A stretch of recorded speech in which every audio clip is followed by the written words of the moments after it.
raconte. Christophe Andelatte. Un profil criminel très rare aujourd'hui, assez proche de celui du célèbre Jean-Claude Roman.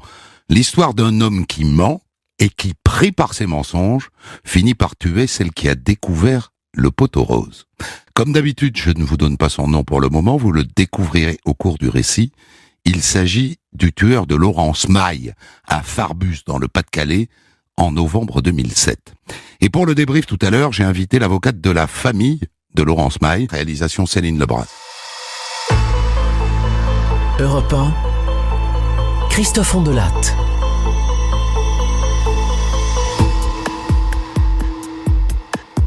Le 28 novembre 2007, vers 16h30, en sortant de la polyclinique de Bois-Bernard, dans le Pas-de-Calais, une femme voit sur un rond-point un chien, avec la laisse qui pend, un joli petit cocker roux. Elle s'arrête. « Viens là mon chien, viens !» Elle se dit « Il a dû s'échapper ?» Alors elle le fait monter dans sa voiture et elle le ramène chez elle.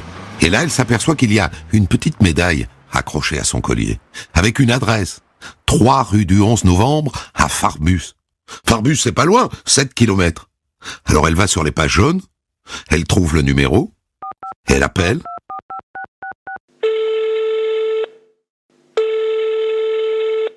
Messagerie Orange, bonjour. La personne que vous essayez de joindre n'est pas disponible. Pas de réponse. Alors toujours sur les pages jaunes, elle cherche le numéro des voisins. Allô ? Oui, bonjour. Voilà, je viens de trouver le chien de vos voisins. J'ai tenté de les appeler, mais ils sont pas là. Ah bah je vais les prévenir. Je vais mettre un mot sur leur porte.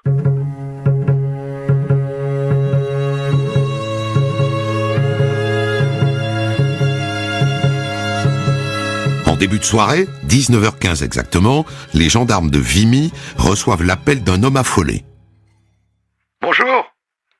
Voilà, je vous appelle. Ma compagne, Laurence Maille. Elle est partie depuis 15 heures promener son chien. Elle n'est pas rentrée. Les gendarmes vont sur place, à Farbus, aux 3 rue du 11 novembre. Et là, ils sont accueillis par le compagnon de la disparue, John Zablewski. Vous comprenez ce qui m'inquiète, c'est que je viens de découvrir un mot de ma voisine sur ma porte. Elle me dit qu'on a retrouvé la petite chienne de Laurence, Chloé, à Bois-Bernard. Il a raison. Qu'est-ce que le cocker de Laurence faisait si loin de Farbus? Et quand avez-vous eu des nouvelles de votre compagne pour la dernière fois, monsieur? C'était vers 16h. Elle m'a envoyé un SMS, justement pour me prévenir qu'elle allait promener son chien. Vous étiez où, vous, à ce moment-là? J'étais à ma salle de sport, à Lens. Les gendarmes demandent alors à John s'il est possible que Laurence ait fait une fugue en abandonnant son chien. Ah non, c'est impensable. On vient de se mettre ensemble. Elle est en instance de divorce avec son mari, et d'ailleurs elle avait rendez-vous avec lui ce soir à 7h chez le notaire pour régler les détails de la vente de leur maison. J'ai vérifié, elle n'est pas allée au rendez-vous. Là-dessus, justement, arrive le mari, ou l'ex-mari. Il vient d'apprendre que son ex-femme a disparu. Et il dit aux gendarmes, « Je trouve ça vraiment bizarre. Ça sent pas bon. Non, ça sent pas bon. »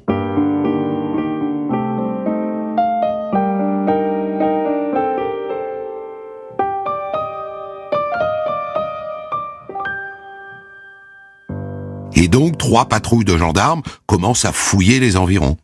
Laurence a peut-être fait un malaise en promenant son chien. Ils arrêtent à minuit. Aucune trace de la jeune femme.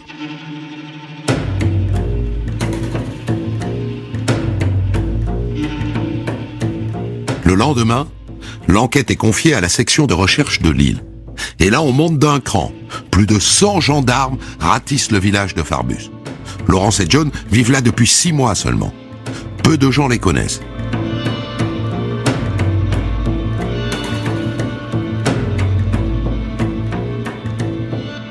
Ensuite, les gendarmes élargissent leur périmètre.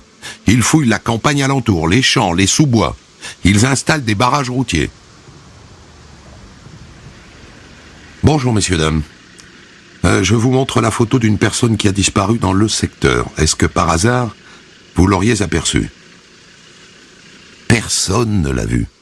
Laurence est introuvable.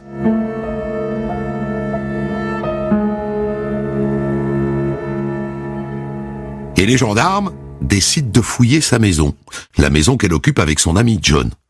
Et là, ils trouvent son sac à main, ses clés, son portable, ses papiers d'identité, son portefeuille, ce qui est déjà la preuve qu'elle n'a pas fait de fugue. Et naturellement, avec l'aide de John, il reconstitue son emploi du temps le jour de sa disparition.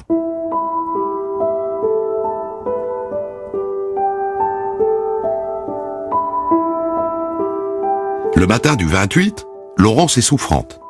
Elle ne va pas travailler à la Sécu à Lens où elle est employée. John lui prépare son petit-déj, il reste avec elle à la maison. En fin de matinée, il sort acheter du pain en voiture. Il dit qu'il ne trouve aucune boulangerie d'ouverte. Vers 14h, il va à Lens faire des courses. Il rentre un DVD qu'il avait emprunté la veille. Il passe à la pharmacie retirer des médicaments pour Laurence et il va à sa salle de sport.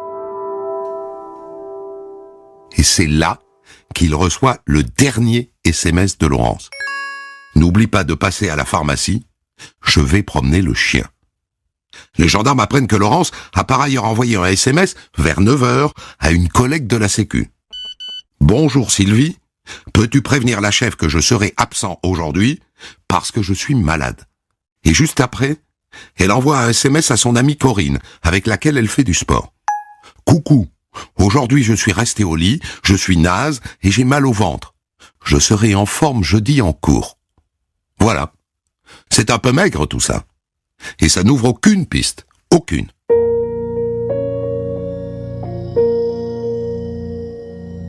Alors s'il n'y a pas de piste extérieure, quoi de plus naturel que de s'intéresser aux proches? Oh, me dites pas que vous n'y avez pas pensé. Le mari en cours de divorce. Ou alors le nouveau compagnon, John. Comment se sont-ils rencontrés, Laurence et lui?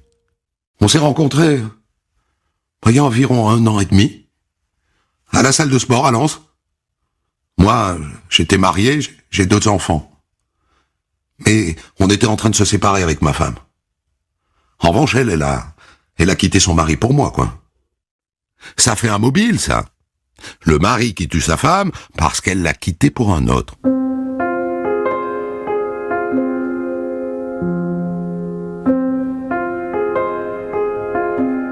Quant à John, comment imaginer qu'il est mêlé à cette histoire? Depuis la disparition de Laurence, il est très actif. Il a imprimé un avis de recherche, il est allé le placarder dans tous les coins de rue, dans tous les magasins, il a mobilisé la presse, il veut organiser une battue, il est même allé voir une voyante qui lui aurait dit « Laurence souffre d'un problème respiratoire. Elle se trouve entre le mont Saint-Éloi et Vimy. Je vois son corps enterré, près de grands sapins. » Il est allé le dire tout de suite aux gendarmes, qui ne l'ont écouté que d'une oreille, mettez-vous à leur place, une voyante.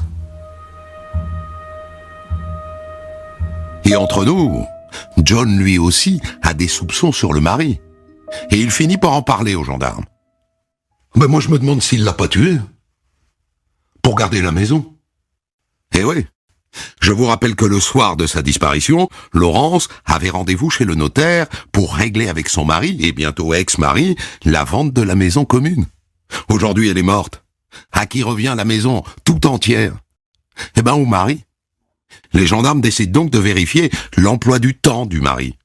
Et c'est vite fait. Il travaille dans une banque. Et le 28, il n'a pas quitté son bureau de la journée. Il y a 10 personnes pour le confirmer. Alors ils interrogent les amis communs sur les circonstances du divorce. Est-ce qu'il y avait un conflit? Oh bah pas du tout. Ça se passait très bien. C'était pas un divorce conflictuel du tout. Conclusion des gendarmes, John s'est fait des idées. Le mari n'y est pour rien.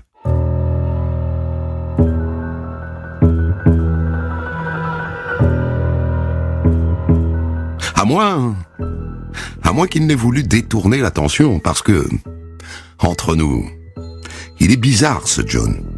Il en fait trop. Avec eux, avec les journalistes, il en fait des caisses. Il y a quelque chose qui sonne faux chez lui. Et puis ses déclarations, il y a 2 ou 3 trucs qui clochent. Par exemple, depuis la disparition de Laurence, il a changé la serrure de la porte arrière de la maison. Pourquoi? Eh ben, il est incapable de l'expliquer. Le chien, On le retrouve à 7 kilomètres de Farbus, mais il est tout propre, il est tout pomponné, comme si on venait de le déposer sur le rond-point où on l'a trouvé.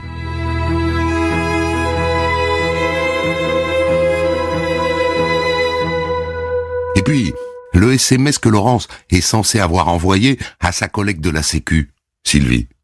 Il commence par « Bonjour Sylvie ».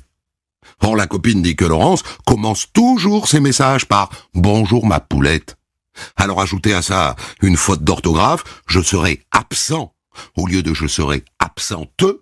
Et puis cette phrase « Peux-tu prévenir la chef ?» Laurence avait de très bons rapports avec sa supérieure. Elle avait son portable. Elle n'avait aucune raison de passer par la collègue pour la prévenir. Pour être clair, les gendarmes se demandent si ces messages ont vraiment été écrits par Laurence, ou s'ils ont été écrits par quelqu'un d'autre. Par exemple, par son ami John. Alors, voyons ce que dit le portable de John Zablewski, et mettons-le en parallèle avec le portable de Laurence. Tiens. Quand Laurence envoie le message « Je vais promener le chien », John est juste à côté d'elle, alors qu'il est censé être à la salle de sport. Et après, quand John se déplace, eh bien le portable de Laurence se déplace aussi. Ça n'est pas du tout ce qu'il a raconté. Il a dit qu'elle était malade, qu'elle était restée au lit, et qu'il est allé seul à Lens. Il a menti. Et il n'y a pas que là-dessus qu'il a menti.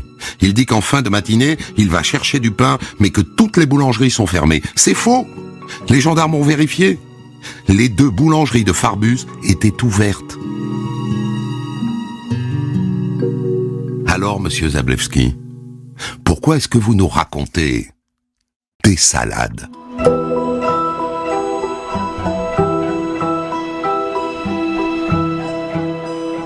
Six jours après le meurtre, les gendarmes reviennent fouiller la maison de Farbus, avec une équipe de TIC, les experts de la gendarmerie.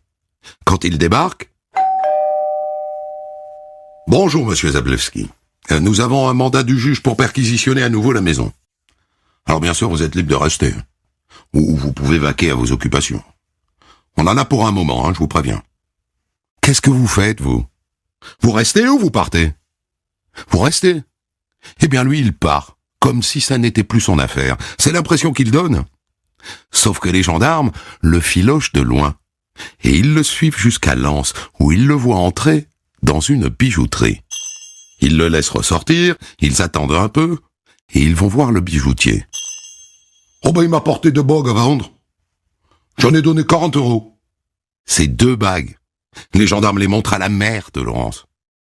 Oh ben ce sont les bagues de ma fille. Je les reconnais. John Zablewski vient tranquillement de vendre les bijoux de sa compagne disparue. Quel homme déroutant.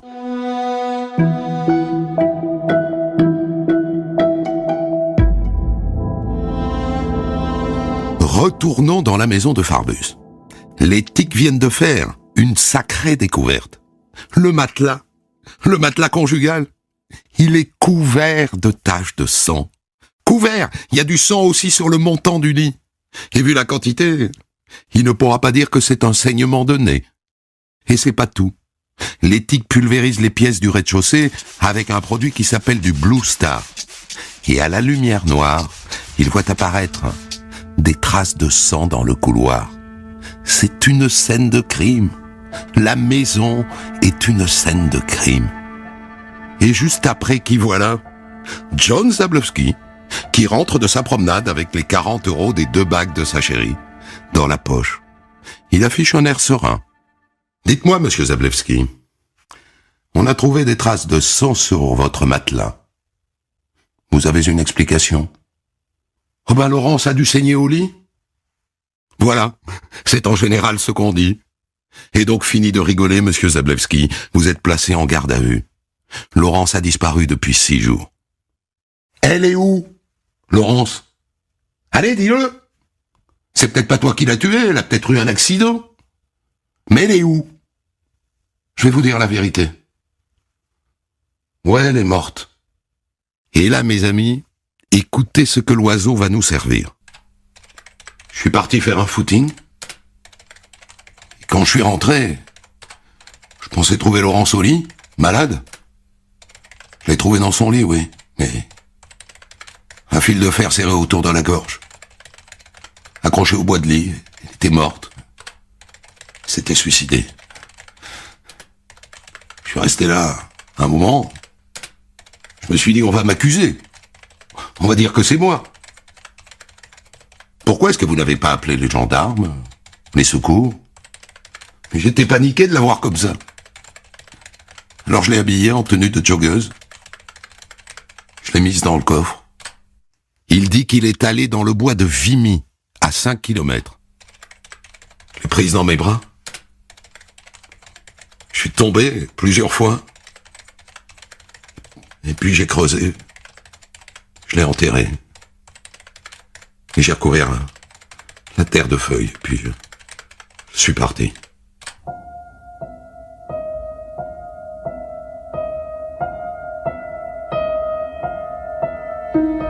Et après, il dit qu'il a déposé la chienne Chloé sur le rond-point, qu'il a rédigé les faux SMS, qu'il est allé à Lens pour se créer un alibi. Et voilà. Vous avez compris l'enjeu, maintenant? Faut-il croire à cette histoire de suicide? Les gendarmes n'y croient pas une seconde, je vous le dis tout de suite, et vous non plus d'ailleurs, et moi non plus. Dans l'immédiat, où est le corps de Laurence? Il est 2h du matin. Est-ce qu'on y va tout de suite, ou est-ce qu'on attend demain? Eh bien lui, il est d'accord pour y aller tout de suite. Alors on appelle la juge d'instruction, on la réveille, on embarque l'avocate, et on va dans le bois de Vimy, où sans la moindre hésitation, John Zablewski montre l'endroit. C'est là. Les gendarmes commencent à creuser. Faites attention avec les pelles. Vous allez toucher le corps et l'abîmer. Et à peu près sous 30 cm de terre, il tombe sur le corps de Laurence, les pieds et les poings ligotés par du scotch et la tête couverte d'un sac poubelle. Pourquoi vous avez mis le sac? Je voulais pas que le visage de Laurence soit attaqué par les bêtes qui vivent sous terre.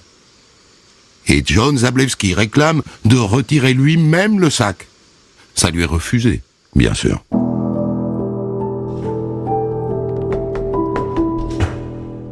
Et donc il est mis en examen pour homicide volontaire aggravé et envoyé à la prison d'Arras. Une autopsie est réalisée, bien sûr. Et on trouve des traces de strangulation, 2 sillons sur le cou qui collent avec l'usage du fil de fer. Mais d'après ce que dit le légiste, elle n'a pas pu se faire ça elle-même. C'est impossible. Il a fallu serrer très longtemps. Et par ailleurs, il y a des ecchymoses sur la tête et sur le visage. Elle a saigné. Et c'est ça qui donne les taches de sang sur le matelas. Et ça, elle ne se l'est pas fait elle-même. Ils se sont bagarrés, c'est clair. Dans son sang, on trouve aussi du zolpidem, un somnifère, un hypnotique, en grande quantité. Le légiste suppose qu'elle en prenait souvent, et depuis plusieurs mois. Alors ce fil de fer, monsieur Zablewski, où est-il? Je l'ai jeté sous le pont du canal. À Arnes. Ok. On l'emmène sur place, on envoie des plongeurs, l'eau est très trouble, au fond c'est de la vase, on ne trouve pas le fil de fer. Mais Zablewski s'accroche toujours à sa thèse du suicide.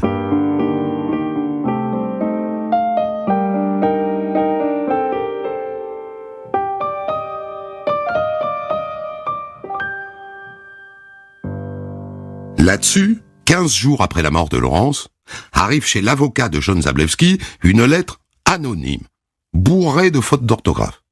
Une lettre qui explique que John est innocent et qu'il est incarcéré à tort. Le vrai coupable, c'est le mari, avec cette explication.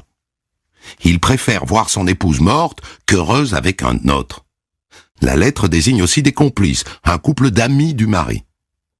2 semaines plus tard, 2e lettre, qui cette fois contient un plan qui indique un endroit où seraient enterrés des clés et des bijoux.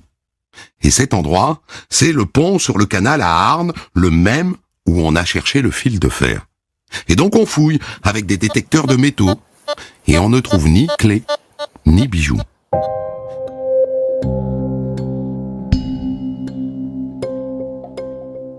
Mais les gendarmes reviennent tout de même à la piste du mari, on sait jamais. Alors que je vous rappelle que matériellement, il ne peut pas tuer Laurence puisqu'il est au travail. Mais on vérifie ses connexions informatiques, son téléphone. Et décidément non, ça ne peut pas être lui. Quant aux amis, lui est dentiste et il l'a consulté toute la matinée. Et elle a fait des courses à Lens, sa carte bancaire le prouve. On fouille la cellule de John Zablewski. Et on tombe sur un bloc-notes, des enveloppes et des crayons. C'est le même papier que la lettre anonyme, les mêmes enveloppes. Et sur le bloc-notes, on trouve ce qu'on appelle un foulage, c'est-à-dire qu'en écrivant sa soi-disant lettre anonyme, Zablewski a légèrement gravé la page du dessous. C'est lui, bien sûr, qui a écrit cette lettre dans une misérable tentative de se disculper.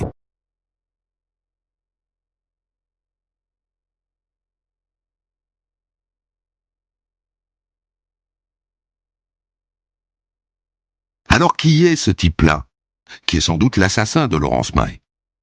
John a grandi à Arnes, père soudeur, mère épicière et femme de ménage. Scolarité moyenne, il passe son BEP, il enchaîne les petits boulots et il trafique un peu de cannabis. Ensuite, il fait son service militaire dans un régiment de parachutistes. Il est prêt, dit-on, à s'engager. Mais il se marie et il devient papa d'un petit garçon et donc il renonce à l'armée. Et comme c'est un beau parleur, il trouve un poste de commercial dans le secteur de l'intérim. Il est chargé de placer des ouvriers sur les chantiers. Et ça lui donne un petit train de vie. Ça le rend crâneur, flambeur, belle voiture, beaux vêtements, assez bien gaulé par ailleurs grâce à la salle de sport. Il n'est que commercial. Mais sur sa carte de visite, il écrit « directeur d'agence ». Ça en dit long sur le personnage.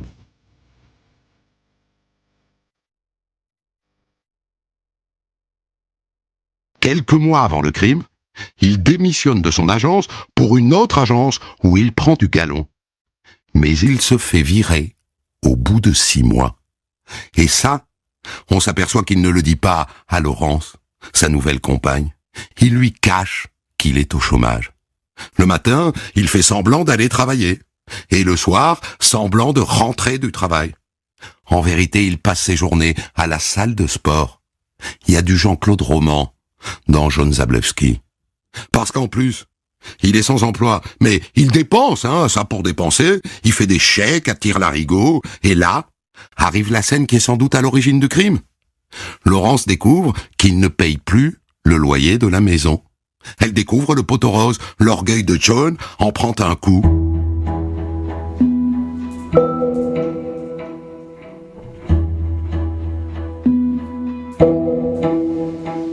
Le 23 novembre, 5 jours avant le crime, un huissier de justice se présente à la maison. John Zablewski parvient à ruser, il se fait passer pour quelqu'un d'autre. Il évite la saisie. Mais on a le mobile. L'honneur blessé de Zablewski. Il tue Laurence parce que Laurence a découvert qu'il était un menteur. Et si vous aviez encore un doute, écoutez ce que raconte sa maîtresse, Maëva. Et oui, forcément, il a une maîtresse. La dernière fois qu'ils se sont vus, elle dit qu'ils n'ont pas couché ensemble, mais qu'ils ont dormi ensemble. Et au milieu de la nuit, je me suis réveillé d'un coup. J'ai senti comme une pression sur le cou. J'ai crié « Aïe !» Il était en train de m'étrangler. Elle a gardé la trace 2 jours.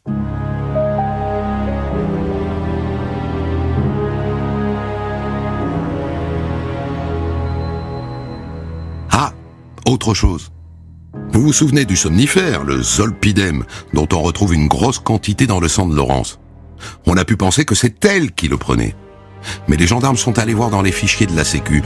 Aucun médecin ne lui a jamais prescrit de zolpidem. Alors que lui, en revanche, John, s'en est fait prescrire par son docteur 1 semaine avant le meurtre de Laurence. Pendant combien de temps va-t-il défendre encore la thèse du suicide ?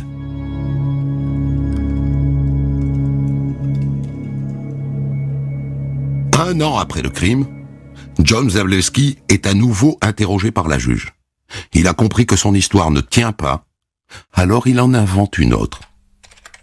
Tout ce que j'ai dit jusqu'ici est faux. pas du tout ce qui s'est passé. Je suis prêt à dire aujourd'hui ce qui s'est réellement passé. Et là, accrochez-vous. Laurence a été tuée par la mafia de Lens. Si. Et voilà le scénario. John prétend qu'un jour, dans un bar de Lens, le sombrero, il rencontre un certain Marcello, qui lui propose de monter le plan suivant. Il doit récupérer les pièces d'identité des personnes qui viennent s'inscrire dans son agence d'intérim, et avec, Marcello veut ouvrir des comptes bancaires. Je lui ai dit que j'étais d'accord, mais que ça avait un prix. Je lui ai demandé 200 000 euros. Il a refusé. Et donc, il a voulu récupérer mes fichiers sans payer, quoi.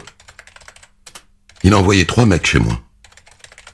Et le 28, quand je suis rentré, ces 3 mecs m'attendaient. Et là, ils m'ont amené à l'étage et...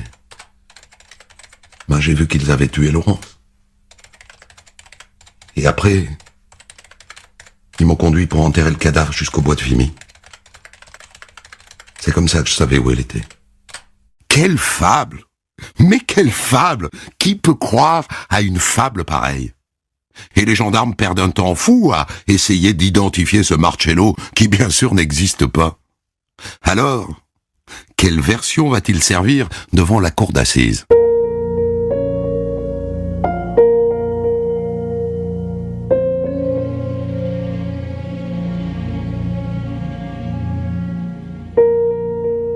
Le procès de John Zablewski s'ouvre le 28 mars 2011 devant la cour d'assises du Pas-de-Calais. Il entre dans le box, il ne jette pas un regard à la salle. Et la présidente lui demande: « Monsieur Zablewski, levez-vous, je vous prie. Quelles sont vos intentions? Allez-vous plaider coupable ou non coupable ?»« Coupable, Madame la Présidente. »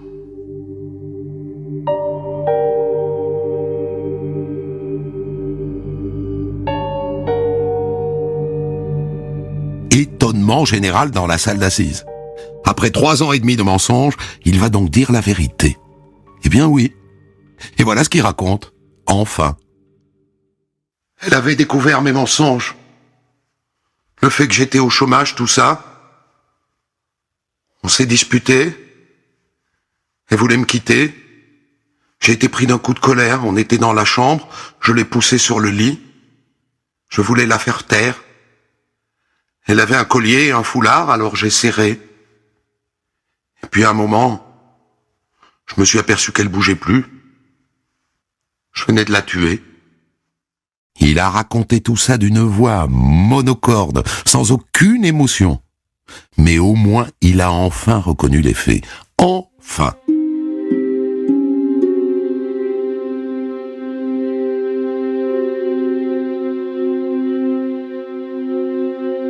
À la fin du procès, l'avocat général requiert 30 ans de réclusion criminelle, assorti d'une période de sûreté de 15 ans. Mais les jurés sont encore plus durs. En moins de 2 heures, ils condamnent John Zablewski à 30 ans de prison, assorti de 20 ans de sûreté. Verdict qu'il accueille sans aucun signe d'émotion. Mais il fait appel. Et donc il est rejugé devant les assises de Douai en février 2012. Il n'a pas changé de version. C'est un crime passionnel. Elle a découvert le poteau rose, il l'a étranglé sur un coup de sang. Sauf qu'il y a le zolpidem. Et ça n'a pas échappé à l'avocat général. Vous lui avez administré un somnifère jour après jour, monsieur. Et donc ça n'est pas un coup de sang, n'est-ce pas? C'est un crime prémédité. C'est un assassinat. Pour lequel je vous demande une peine de 30 ans de réclusion criminelle, assortie de 20 ans de sûreté. Monsieur Zablewski est dangereux, mesdames et messieurs. 30 ans, 20 ans de sûreté, l'avocat de Zablewski, maître Gribouva, trouve que c'est beaucoup. Enfin, c'est une peine disproportionnée. C'est une peine de serial killer, de multirécidiviste, de barbare.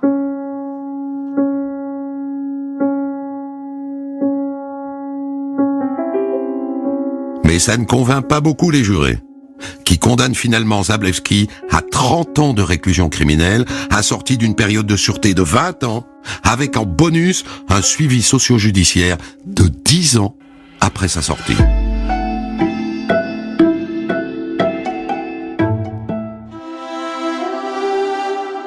c'est la fin de cette histoire que nous allons maintenant débriefer avec maître Marianne Blétrac du barreau de Béthune. Vous étiez, maître Blétrac, dans cette affaire, l'avocate partie civile, donc l'avocate de la famille de la victime, Laurence Maille. Première observation sur le verdict. John Zablewski est condamné pour meurtre, n'est-ce pas pour assassinat? En effet, il est condamné pour meurtre et pas pour assassinat, puisque ça n'a pas été retenu lors de l'instruction. Donc, on ne pouvait pas changer en cours de procédure le fait que ce soit un meurtre et pas un assassinat. Ça aurait été très très compliqué pour prouver l'assassinat. Donc, c'est sur meurtre qu'il a été condamné, mais très lourdement, puisque pour un meurtre, c'est pas la peine normalement réclamée. Oui, il a raison, maître Gribouva. 30 ans, plus 20 ans de sûreté, plus 10 ans de suivi socio-judiciaire pour un meurtre qui n'est pas un assassinat, c'est beaucoup quand même. C'est énorme. Ça correspond à quoi? Ça correspond à son attitude générale. Hein. En fait, Zablewski nous a menés en bateau pendant 3 ans et demi. L'instruction a été menée avec beaucoup de précision. Madame le juge d'instruction a suivi toutes les pistes qu'il a données. Donc ça a fait perdre énormément de temps.